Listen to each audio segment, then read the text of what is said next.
Kenapa laci brankas kantor tiba-tiba kosong padahal tak ada yang membobol? Kenapa semua nasabah satu persatu kehilangan tabungannya tanpa jejak? Dan kenapa pegawai baru yang pendiam itu mendadak beli mobil mewah tunai, tapi matanya selalu merah tiap pagi? Surabaya belum pernah segelisah ini, tapi kebenaran baru saja mulai terkuak dari balik kaki kecil yang berjalan tanpa suara.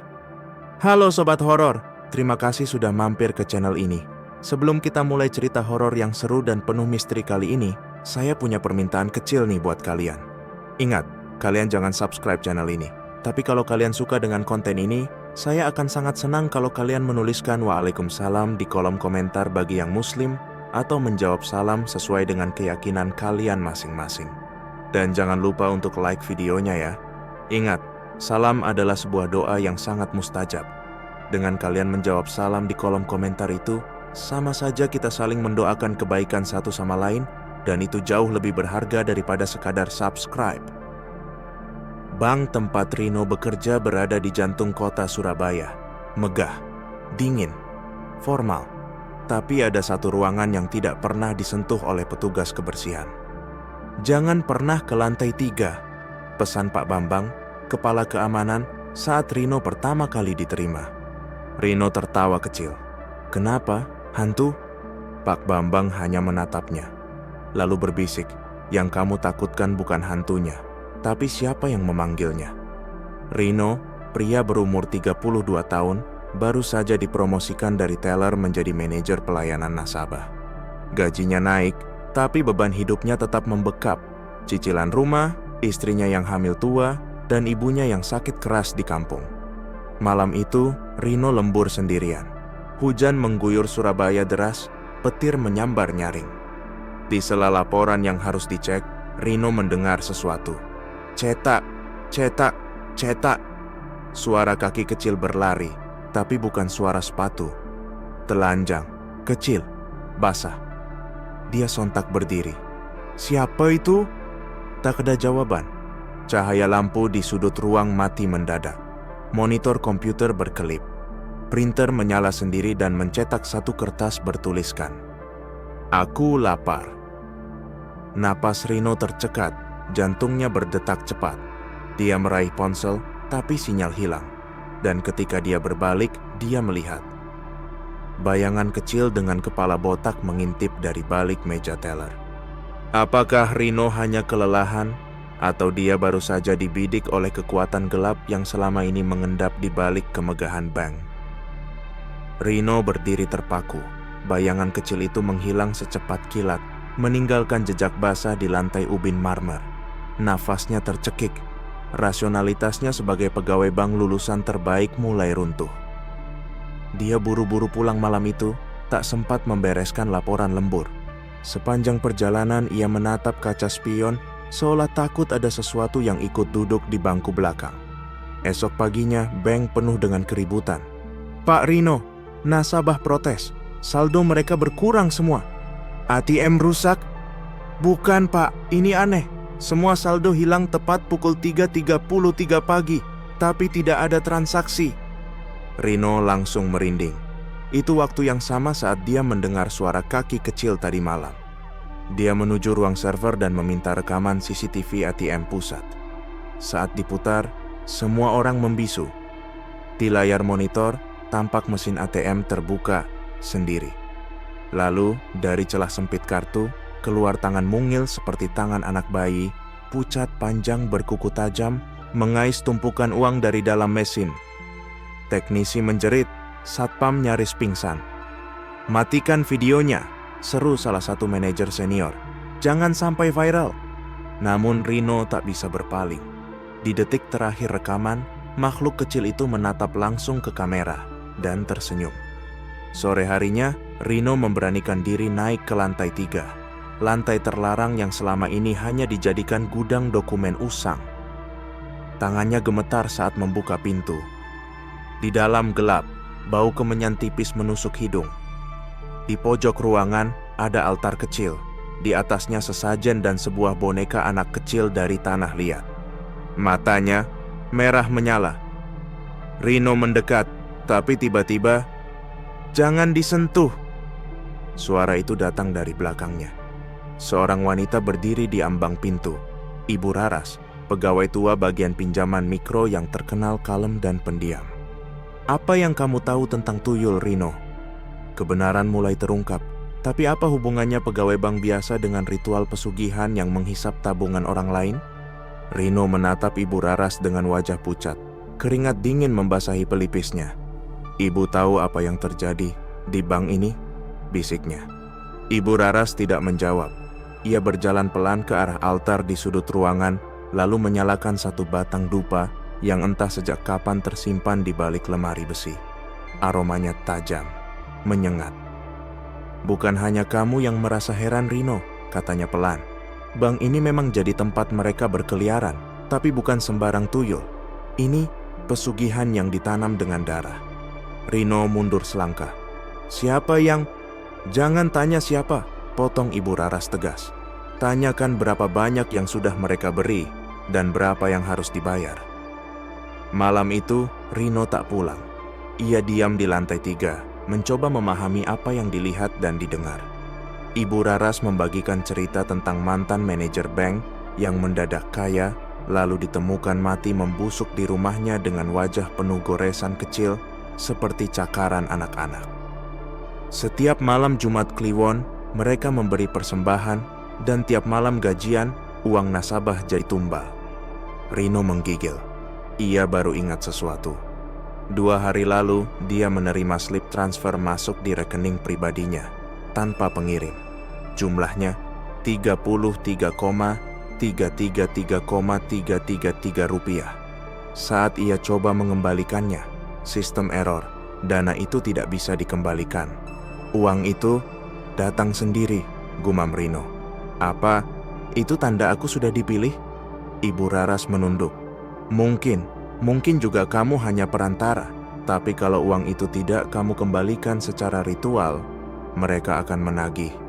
Bukan dengan tagihan, tapi dengan nyawa." Besoknya, Rino kembali kerja seperti biasa.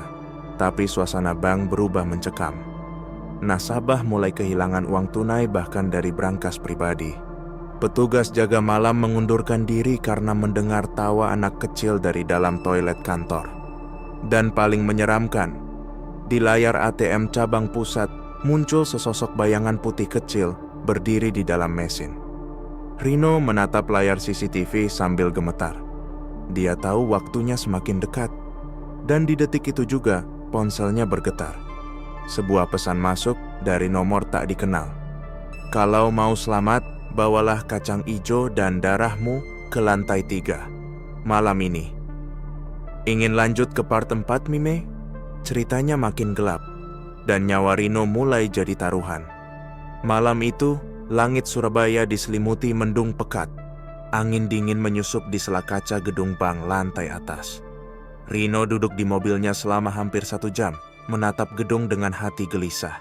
Di dashboard, ada plastik kecil berisi kacang hijau mentah dan sehelai kain putih berlumuran darah, darahnya sendiri yang ia teteskan dari ujung jari tadi siang. Ia tidak tahu kenapa ia melakukannya, tapi rasa takut, rasa tidak berdaya, seolah mendorongnya. Atau mungkin tuyul itu sudah masuk ke dalam pikirannya. Pukul 02.59 dini hari. Rino melangkah ke dalam gedung yang sudah dikunci. Ia punya akses sebagai manajer, tapi setiap langkah terasa seperti hukuman. Tangga menuju lantai 3 gelap, lampu padam, hanya suara jantungnya yang terdengar di setiap detak. Sampai di ruangan terlarang itu, ia melihat Ibu Raras sudah menunggu. Duduk bersila di depan altar tanah liat, mengenakan kain hitam dan membawa mangkuk perak kecil. "Letakkan kacang hijaunya di mangkuk. Darahmu teteskan 3 kali, katanya tanpa menatap. Lalu ucapkan, aku terima syarat, aku terima tuah, aku terima bayarnya nanti 3 tahun lagi. Rino menelan ludah. Apa maksudnya, bayar nanti? Ibu Raras mendongak. Tatapannya tajam, kosong, seperti tak lagi manusia. Pesugihan tuyul tidak menagih langsung. Dia memberi dulu. 3 tahun kamu akan kaya, hidupmu mudah, semua lancar. Tapi nanti, salah satu dari keluarga inti istri, anak, atau ibu akan jadi tumbalnya. Rino berdiri terpaku. Tidak, aku tidak mau. Tiba-tiba angin keras menerpa ruangan, seolah ada sesuatu yang masuk dari balik tembok. Altar bergetar, mangkok darah jatuh, lampu mati. Dan dari kegelapan, terdengar suara kecil, serak, pelan. Sudah terlambat, Mas Rino. Esok harinya, Rino bangun di ruang kerjanya sendirian. Pagi cerah seolah tak pernah terjadi apa-apa. Tapi ada satu hal yang berubah. Rekening pribadinya bertambah 1 miliar rupiah. Tanpa keterangan, tanpa pengirim. Dan di bawah mejanya, ia menemukan kaca hijau berserakan, mengering, bersama tapak kaki mungil yang meninggalkan bekas tanah basah. Hidup Rino mulai berubah, tapi harga dari kekayaan itu mulai menampakkan wajahnya. Rino tidak bisa tidur malam itu. Bukan karena uang 1 miliar yang tiba-tiba muncul di rekeningnya. Bukan karena kacang hijau kering yang berserakan di bawah meja. Tapi karena senyum kecil itu yang terekam jelas di monitor CCTV ruang kantor. Ia memutarnya berkali-kali. Video dari jam 03.33 dini hari. Tampak seorang bocah kecil bertelanjang dada duduk di kursi manajer miliknya. Kepalanya botak, matanya cekung. Ia memandangi kamera pengawas dan tersenyum. Senyum penuh rahasia, senyum penuh janji. Rino mematikan rekaman, nafasnya terengah. Tapi di layar komputer tiba-tiba muncul notifikasi. File sedang dikirimkan ke satu kontak. Kontaknya, istrinya. Panik, Rino segera menelepon istrinya, Dina, yang tengah hamil besar dan tinggal di rumah. Sayang, jangan buka video apapun yang masuk ke ponselmu. Serius, langsung hapus. Namun suara di ujung telepon bukan Dina. Judul Surabaya. Geger. Pegawai bank pelihara tuyul. Cerita horor pesugihan. Pegawai bank Surabaya. Pelihara tuyul. Kenapa laci brankas kantor tiba-tiba kosong padahal tak ada yang membobol? Kenapa semua nasabah satu persatu kehilangan tabungannya tanpa jejak? Dan kenapa pegawai baru yang pendiam itu mendadak beli mobil mewah tunai, tapi matanya selalu merah tiap pagi? Surabaya belum pernah segelisah ini, tapi kebenaran baru saja mulai terkuak dari balik kaki kecil yang berjalan tanpa suara. Halo Sobat Horor, terima kasih sudah mampir ke channel ini. Sebelum kita mulai cerita horor yang seru dan penuh misteri kali ini, saya punya permintaan kecil nih buat kalian. Ingat, kalian jangan subscribe channel ini. Tapi kalau kalian suka dengan konten ini, saya akan sangat senang kalau kalian menuliskan Waalaikumsalam di kolom komentar bagi yang muslim, atau menjawab salam sesuai dengan keyakinan kalian masing-masing. Dan jangan lupa untuk like videonya ya. Ingat, salam adalah sebuah doa yang sangat mustajab. Dengan kalian menjawab salam di kolom komentar itu, sama saja kita saling mendoakan kebaikan satu sama lain, dan itu jauh lebih berharga daripada sekadar subscribe. Bank tempat Rino bekerja berada di jantung kota Surabaya. Megah, dingin, formal. Tapi ada satu ruangan yang tidak pernah disentuh oleh petugas kebersihan. Jangan pernah ke lantai 3, pesan Pak Bambang, kepala keamanan, saat Rino pertama kali diterima. Rino tertawa kecil. Kenapa? Hantu? Pak Bambang hanya menatapnya. Lalu berbisik, yang kamu takutkan bukan hantunya, tapi siapa yang memanggilnya. Rino, pria berumur 32 tahun, baru saja dipromosikan dari teller menjadi manajer pelayanan nasabah. Gajinya naik, tapi beban hidupnya tetap membekap. Cicilan rumah, istrinya yang hamil tua, dan ibunya yang sakit keras di kampung. Malam itu, Rino lembur sendirian. Hujan mengguyur Surabaya deras, petir menyambar nyaring. Di sela laporan yang harus dicek, Rino mendengar sesuatu. Cetak, cetak, cetak. Suara kaki kecil berlari, tapi bukan suara sepatu. Telanjang, kecil, basah. Dia sontak berdiri. Siapa itu? Tak ada jawaban. Cahaya lampu di sudut ruang mati mendadak. Monitor komputer berkelip. Printer menyala sendiri dan mencetak satu kertas bertuliskan. Aku lapar. Napas Rino tercekat, jantungnya berdetak cepat. Dia meraih ponsel, tapi sinyal hilang. Dan ketika dia berbalik, dia melihat bayangan kecil dengan kepala botak mengintip dari balik meja teller. Apakah Rino hanya kelelahan, atau dia baru saja dibidik oleh kekuatan gelap yang selama ini mengendap di balik kemegahan bank? Rino berdiri terpaku. Bayangan kecil itu menghilang secepat kilat, meninggalkan jejak basah di lantai ubin marmer. Nafasnya tercekik. Rasionalitasnya sebagai pegawai bank lulusan terbaik mulai runtuh. Dia buru-buru pulang malam itu, tak sempat membereskan laporan lembur. Sepanjang perjalanan ia menatap kaca spion, seolah takut ada sesuatu yang ikut duduk di bangku belakang. Esok paginya, bank penuh dengan keributan. "Pak Rino, nasabah protes. Saldo mereka berkurang semua." "ATM rusak?" "Bukan, Pak. Ini aneh. Semua saldo hilang tepat pukul 3.33 pagi, tapi tidak ada transaksi." Rino langsung merinding. Itu waktu yang sama saat dia mendengar suara kaki kecil tadi malam. Dia menuju ruang server dan meminta rekaman CCTV ATM pusat. Saat diputar, semua orang membisu. Di layar monitor, tampak mesin ATM terbuka sendiri. Lalu, dari celah sempit kartu, keluar tangan mungil seperti tangan anak bayi, pucat panjang berkuku tajam, mengais tumpukan uang dari dalam mesin. Teknisi menjerit, satpam nyaris pingsan. "Matikan videonya," seru salah satu manajer senior. "Jangan sampai viral." Namun Rino tak bisa berpaling. Di detik terakhir rekaman, makhluk kecil itu menatap langsung ke kamera dan tersenyum. Sore harinya, Rino memberanikan diri naik ke lantai 3. Lantai terlarang yang selama ini hanya dijadikan gudang dokumen usang. Tangannya gemetar saat membuka pintu. Di dalam gelap, bau kemenyan tipis menusuk hidung. Di pojok ruangan ada altar kecil. Di atasnya sesajen dan sebuah boneka anak kecil dari tanah liat. Matanya merah menyala. Rino mendekat, tapi tiba-tiba, "Jangan disentuh."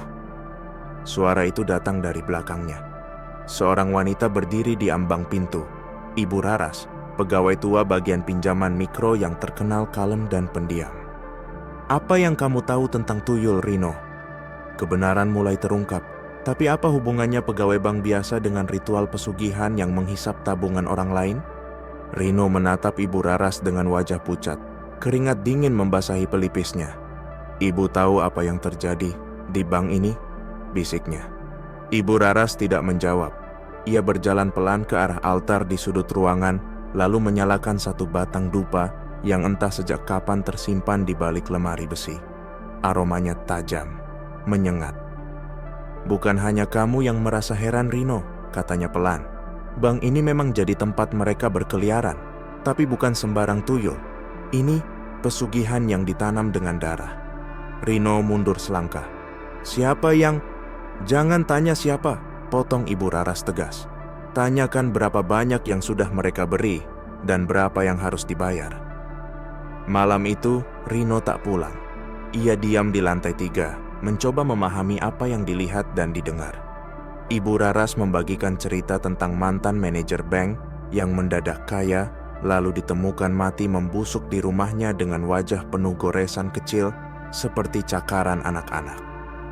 Setiap malam Jumat Kliwon, mereka memberi persembahan, dan tiap malam gajian, uang nasabah jadi tumbal. Rino menggigil. Ia baru ingat sesuatu. 2 hari lalu, dia menerima slip transfer masuk di rekening pribadinya, tanpa pengirim. Jumlahnya 33,333,333 rupiah. Saat ia coba mengembalikannya, sistem error, dana itu tidak bisa dikembalikan. "Uang itu datang sendiri," gumam Rino. "Apa itu tanda aku sudah dipilih?" Ibu Raras menunduk. Mungkin juga kamu hanya perantara. Tapi kalau uang itu tidak kamu kembalikan secara ritual, mereka akan menagih. Bukan dengan tagihan, tapi dengan nyawa." Besoknya, Rino kembali kerja seperti biasa. Tapi suasana bank berubah mencekam. Nasabah mulai kehilangan uang tunai bahkan dari brankas pribadi. Petugas jaga malam mengundurkan diri karena mendengar tawa anak kecil dari dalam toilet kantor. Dan paling menyeramkan, di layar ATM cabang pusat muncul sesosok bayangan putih kecil berdiri di dalam mesin. Rino menatap layar CCTV sambil gemetar. Dia tahu waktunya semakin dekat. Dan di detik itu juga ponselnya bergetar. Sebuah pesan masuk dari nomor tak dikenal. Kalau mau selamat, bawalah kacang ijo dan darahmu ke lantai 3 malam ini. Ingin lanjut ke part 4, Mime? Ceritanya makin gelap, dan nyawa Rino mulai jadi taruhan. Malam itu, langit Surabaya diselimuti mendung pekat. Angin dingin menyusup di sela kaca gedung bank lantai atas. Rino duduk di mobilnya selama hampir 1 jam, menatap gedung dengan hati gelisah. Di dashboard, ada plastik kecil berisi kacang hijau mentah dan sehelai kain putih berlumuran darah, darahnya sendiri yang ia teteskan dari ujung jari tadi siang.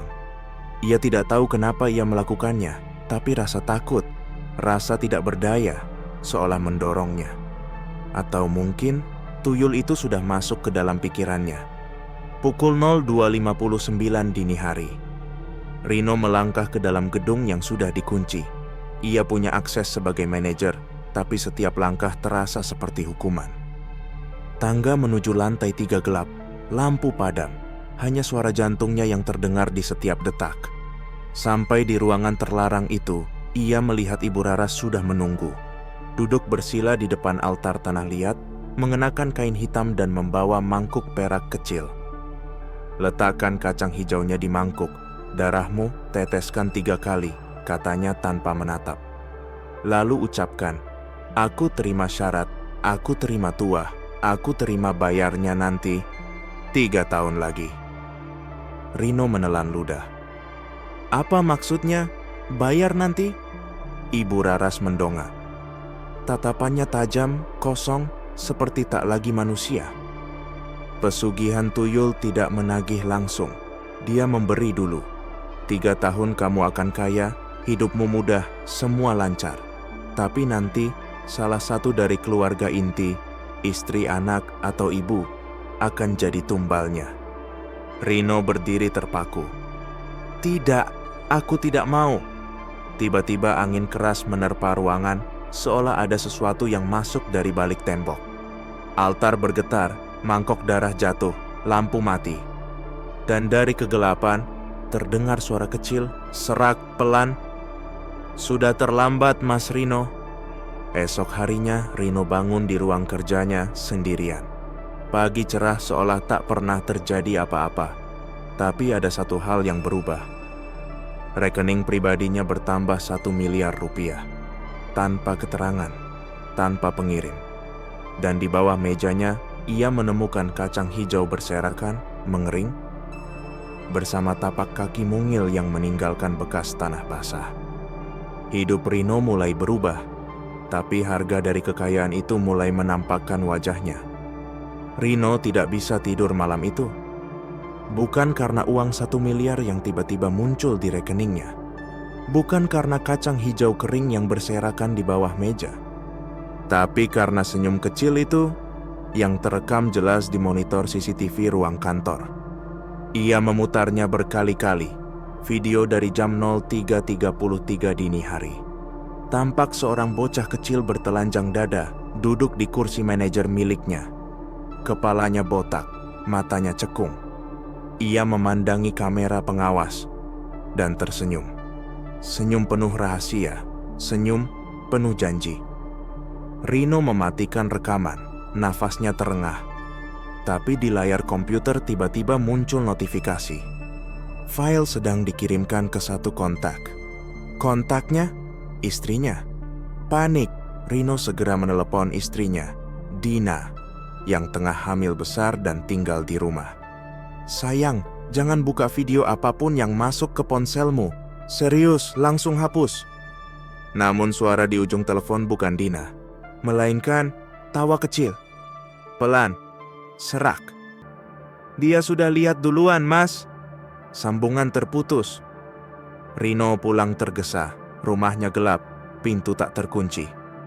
Ia memanggil istrinya berkali-kali.